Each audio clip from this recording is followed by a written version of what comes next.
Yes, let's go. Let's get this one popping.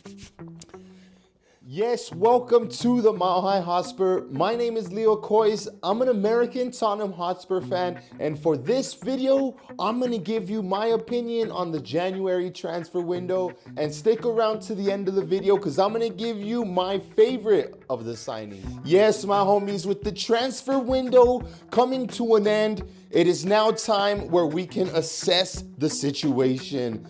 Look, if you are like me, you're just a typical Tottenham fan. You just sit back, watch the news to see if maybe you hear something. Maybe a transfer gets done, maybe nothing gets done. But at the end of the day, you're still gonna ride out for the Tottenham Hotspur badge. This video is for you, my homie.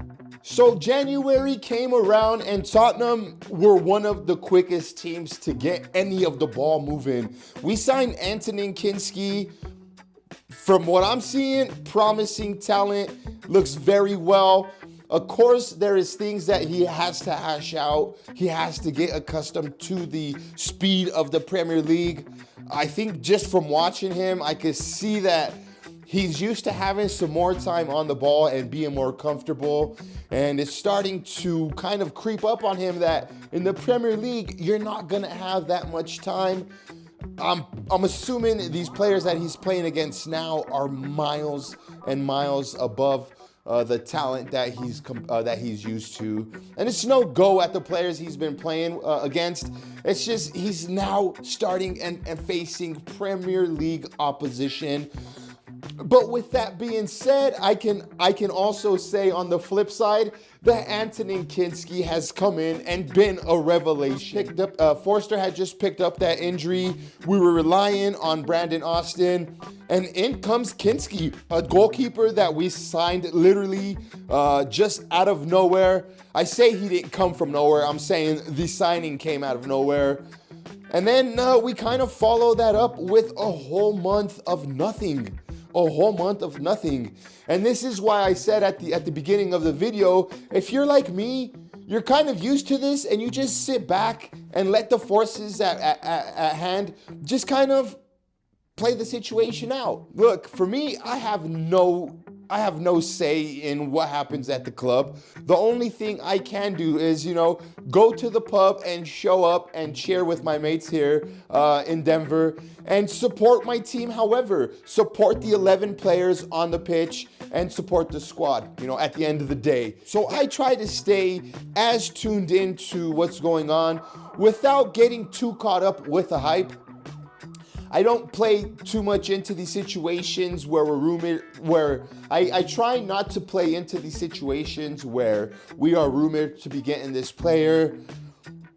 I've kind of just like to just leave it until I see an official statement, until I see some sort of reputable source come out with a here we go type of announcement.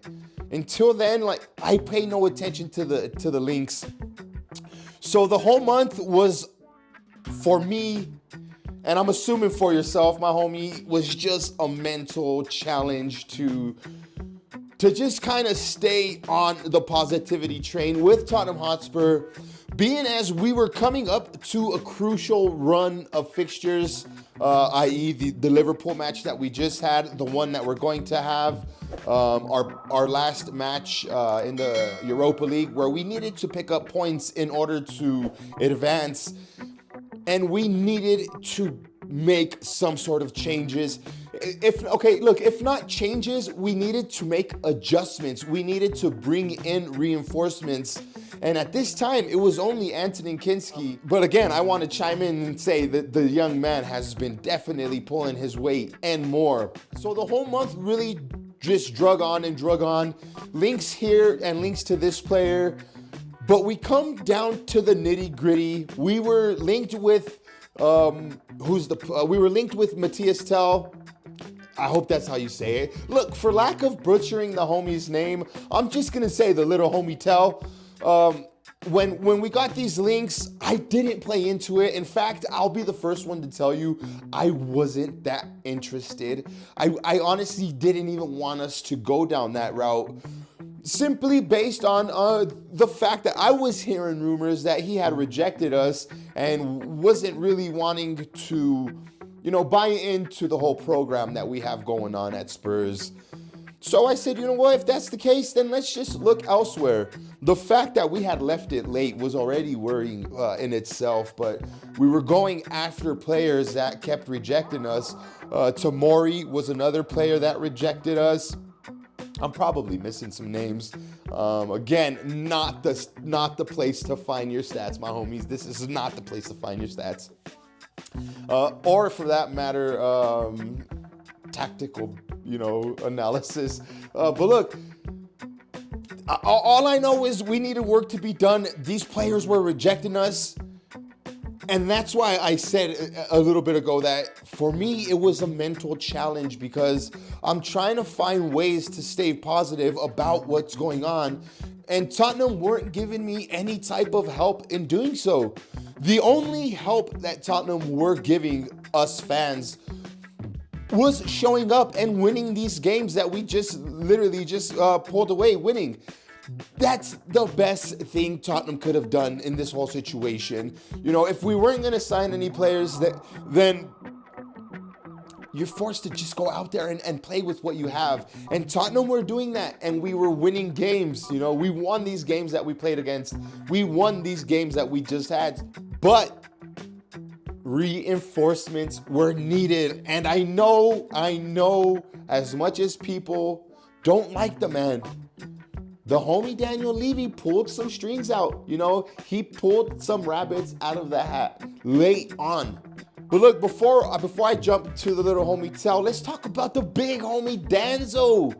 Yes, get in. We get the center back. Look, Radu Dragushin in these said last games picked up that injury, a freak injury. We all know that's Ange Postecoglou's fault. Yes, that's your fault. That's your fault, mate.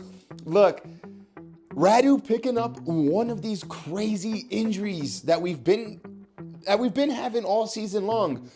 We've been getting a man back and the one goes down. It kind of felt we were over that trend, but it looks like, Radu is the latest member to, be out for a while. The homie's out for a minute now. So look, did we or did we not hijack Wolves' potential moves for Danso? I don't know how far advanced that move was. I mean, it is what it is. At the end of the day, the homie's a Yito, and I'm stoked to see this player. Now, look, like I said at the beginning of the video, I'm just a fan like you and I. In fact, I don't even know much about Danso. I've been kind of trying to catch up on everything. Of course, doing my due diligence and watching the homies' analysis and breakdowns on these players.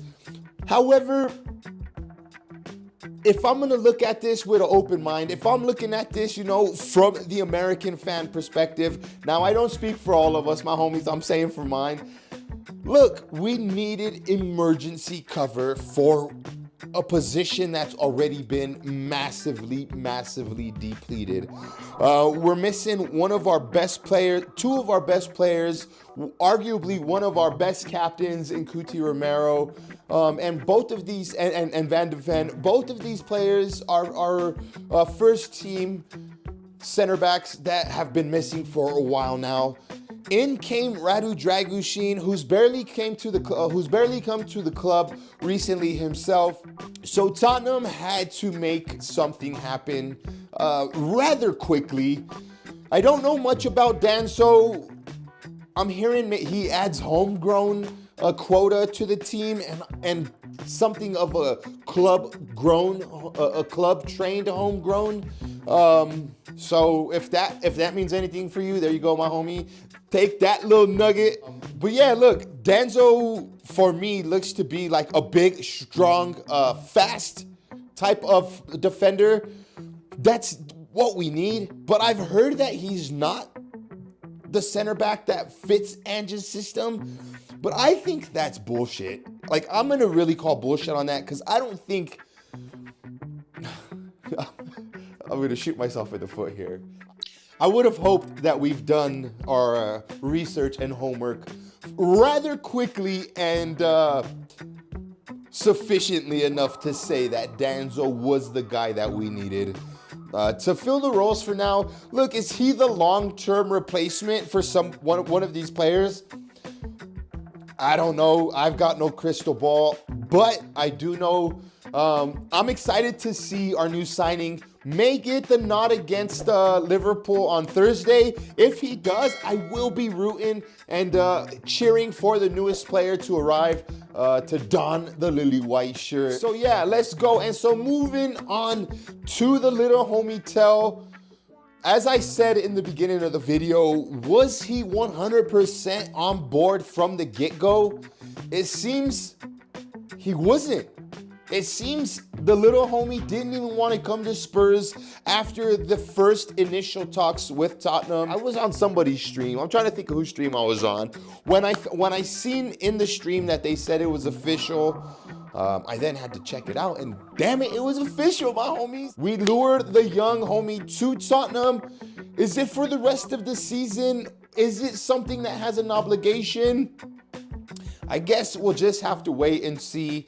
I've heard both things, that it was just a loan with no obligation, and now I've even heard that it is a loan with an obligation. Look, if the little homie comes here and balls out, then I'm all for it. I'm all for it. And even if he doesn't, like, I'm on board with the plan.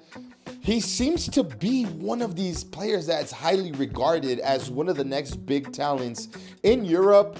Now, I know I've heard that plenty of times with a lot of players. A lot of players really get that tag nowadays. Chelsea also came into the picture a bit late.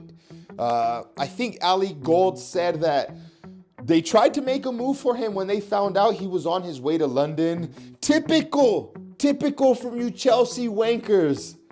But he decided to stick with Spurs. That's what I want to see. So that's, you know, the fact that Ange Postecoglou again worked his magic and got another player to say, I'm all for it, I'm down to go. You know, and then he left Bayern. Like, he left Bayern to come to Spurs. That's a huge move for a youngster to make as well.